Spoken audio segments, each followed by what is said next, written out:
So I wanted to give everybody an update and let them know how court went.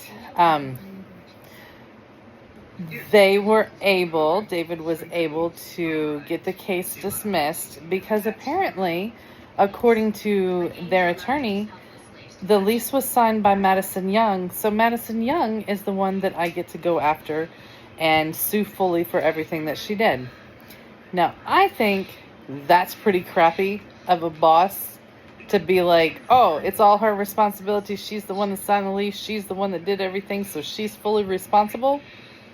But this is what happens when you're a property manager and you have no license. You're not backed by any type of regulatory agency, and you've had no education in property management whatsoever. So now our attorneys Morgan & Morgan are going to go after Madison directly, both in civil court and in district court. We will ask for the maximum on both. To date, she has stolen over $168,000 in our possessions, and she stole 2 debit cards who have been charged. Charges have been made on both the debit cards. One was mine, one was my sister's, and they totaled over $1,100. Viridian Bank is working with us to get all of that fraud investigation going, and they've already given us the money back, thank goodness, that was taken. And basically what had happened is Madison has taken our Apple TVs and our TVs themselves. Both Apple, LG, and Samsung have all stated that they have the locations where the items are at. They're all in Independence, Iowa. And they've all been turned off. Now, Apple and Samsung and LG have been great with us about turning them off. They're basically bricked out. They've given us the information. When she turned them on, like my computers, my laptops, things like that, the moment that she turned them on, it bricked them out. So she basically has nothing when it comes to that. But we have also reached out to Carrie Hayline at Iowa Civil Rights about how she treated me on property the moment that I had to go into my wheelchair versus being able to walk like I was. That's when everything really started with Madison. And also explained to them about poor Ellen, who still lives on property, who is wheelchair bound completely. This lady is a grandmother, and she literally has to be carried up and down her stairs to get in and out of her trailer because Madison herself refuses to build her a ramp. When the complex built my handicap ramp, I asked her specifically, why are you not building one for Ellen? And her response was, Ellen has people in her house that can build their own ramp. And I am sorry, I have met everyone in Ellen's house, and there's not a single person in that house that is capable of building a handicap ramp. And she knows this. She allows this poor lady to live in constant fear that if a fire breaks out in her house, and let me tell you, fires are breaking out all over this complex, and have been. But if a fire breaks out, this lady is trapped. She has no way to get herself out. She cannot drag herself. She could not scoot herself.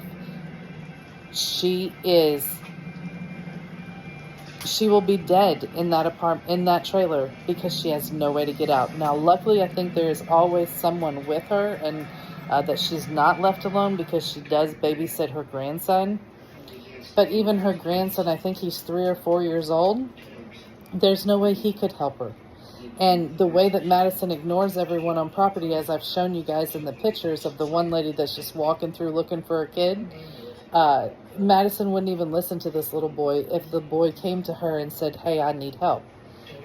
Which would be a little hard for him because he's a little ways away from the complex. So while we are terrified for the people that are there, I am doing everything I can to get the word out to all government agencies about what's going on property.